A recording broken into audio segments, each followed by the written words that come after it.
Alan Watts, the British-American philosopher, writer and speaker, possessed a rare gift, making the profound both accessible and amusing. With a twinkle in his eye and a mischievous grin, he tackled the big questions of life, reality, consciousness, existence, with a contagious laughter that echoed the cosmic joke he often alluded to. Watts wasn't afraid to challenge conventional thinking, urging us to step outside the confines of our conditioned minds and embrace a more expansive view of ourselves and the universe.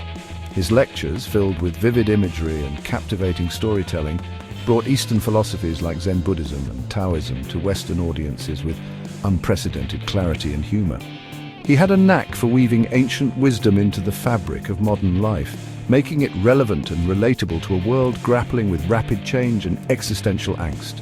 This is the essence of Watts's appeal, his ability to transform complex philosophical ideas into relatable metaphors and engaging stories that resonate on a deeply human level. Watts emerged during a time when the dominant worldview was steeped in the mechanistic philosophy of the scientific revolution. The universe was often perceived as a giant clockwork machine, predictable and governed by immutable laws. Humans, in this paradigm, were seen as separate autonomous entities, cogs in the vast machinery of the cosmos. Watts challenged this fragmented view, drawing inspiration from Eastern traditions that emphasize the interconnectedness of all things. He proposed a radical shift in perspective. Instead of seeing ourselves as isolated beings in a deterministic universe, Watts urged us to consider the possibility that we are integral parts of a single, flowing process. This process, he argued, wasn't linear or predictable, but rather a dynamic interplay of forces, a constant dance of creation and destruction. He invited us to shed the illusion of separateness and embrace the interconnectedness of all phenomena. Think of a spider web glistening with dew in the early morning light. Each delicate strand is connected to every other, and the slightest vibration reverberates throughout the entire web. This interconnectedness, Watts reminded us, is not just a philosophical concept, but a lived reality. One of the most enduring metaphors Watts employed to illustrate his philosophy is the relationship between the ocean and the wave. Imagine, he would say, a wave rolling across the vast expanse of the ocean. From its perspective, the wave is a distinct entity, rising and falling, crashing on the shore. But is the wave truly separate from the ocean? Watts argues that the wave is not separate, but rather an expression of the ocean itself. It is formed by the ocean, composed of the ocean, and will eventually dissolve back into the ocean. The wave, in its essence, is inseparable from the vastness from which it arises. This, Watts suggests, is akin to our relationship with the universe. We often perceive ourselves as separate individuals, distinct and autonomous. However, Watts urges us to consider the possibility that we are, in fact, expressions of a larger cosmic reality. Just as the wave is an embodiment of the ocean's energy and movement, we are embodiments of the universe's creative potential. Recognizing this fundamental unity, Watts believed, could dissolve the illusion of separateness and lead to a sense of profound interconnectedness with all things. Watts often compared life to a symphony, a grand orchestration of diverse elements, each playing its part in the unfolding melody.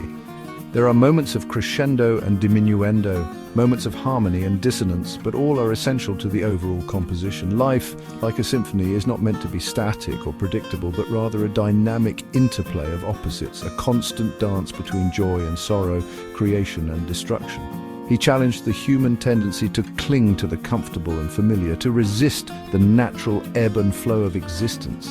We crave permanence in a world defined by impermanence, seeking to hold onto fleeting moments of pleasure while resisting the inevitability of change.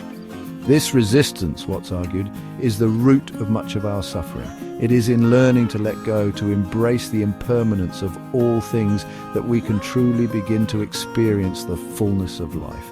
By surrendering to the flow of life, by accepting both the highs and lows as part of the grand symphony, we can begin to experience a sense of peace and equanimity, even in the midst of challenging circumstances. Section 5. The illusion of control, letting go of the steering wheel. In a world obsessed with control, Watt's message of surrender can feel counterintuitive, even radical. We are conditioned to believe that we are in control of our lives, that our choices and actions determine our destiny.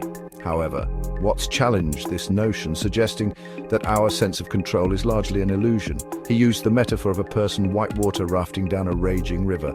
They may grip the oars tightly, desperately trying to steer the raft in a particular direction, but the river's current is far more powerful than their efforts.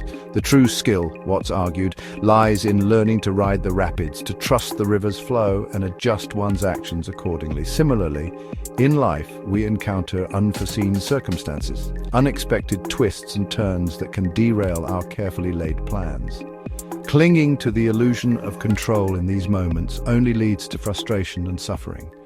It is by surrendering to the flow of life, by accepting that we don't always have all the answers, that we can find a sense of peace amidst the chaos. Section 6. Mindfulness in a microwave world. Finding stillness in the storm. In our fast-paced, hyper-connected world, it's easy to get swept up in the relentless current of doing, achieving, and consuming. We are bombarded with information, stimulation, and demands on our attention, leaving us feeling frazzled, depleted, and disconnected from ourselves and the world around us. Watts recognized this tendency towards distraction and busyness, and he offered a powerful antidote: mindfulness. He reminded us that the present moment is all we truly have. The past is gone, the future is yet to be, and it is only in the here and now that we can experience life fully. He encouraged us to cultivate a sense of presence, to pay attention to the ordinary miracles unfolding around us in each moment, the warmth of the sun on our skin, the gentle breeze rustling through the leaves. Mindfulness, Watts emphasized, is not about emptying our minds, but rather about bringing our attention to the present moment with curiosity and openness, without judgment or resistance. In the practice of mindfulness, we find a sanctuary of stillness amidst the storm of modern life, a space to reconnect with ourselves and rediscover the simple joys of being alive. Section 7. Watts' legacy, a timeless message for the modern age. Decades after his passing, Alan Watts's voice continues to resonate with a generation grappling with the complexities of modern life. His teachings, once considered fringe, now seem eerily prescient, addressing issues such as environmental degradation, social alienation, and the search for meaning in a secular age. Watts's emphasis on interconnectedness offers a powerful antidote to the individualism and consumerism that often drive modern society. His message of mindfulness provides a much-needed balm for the anxieties and stresses of our hyper-connected world. His legacy extends far beyond the realm of philosophy. His ideas have permeated popular culture, influencing artists, musicians, writers, and thinkers across disciplines. Section 8. A continuing journey, integrating Watts' wisdom into our lives. Encountering the wisdom of Alan Watts is not a passive endeavor. It's an invitation to embark on a journey of self-discovery, a lifelong exploration of our place in the universe and the nature of reality itself. It's about integrating his insights into the fabric of our daily lives, allowing them to inform our thoughts, actions, and interactions with the world. It's about approaching life with a sense of curiosity and wonder, embracing the unknown with open arms rather than clinging to rigid beliefs. It's about cultivating a sense of presence, savoring the simple joys of each moment rather than constantly chasing after future happiness. And it's about recognizing our interconnectedness with all beings, acting with compassion and understanding rather than fueling the flames of division and discord. The journey may not always be easy. There will be challenges, setbacks, and moments of doubt. But as we delve deeper into Watts' teachings, allowing his words to penetrate the depths of our being, we may find ourselves gradually transformed, our perspectives broadened, our hearts softened, and our spirits ignited with a renewed sense of purpose and wonder.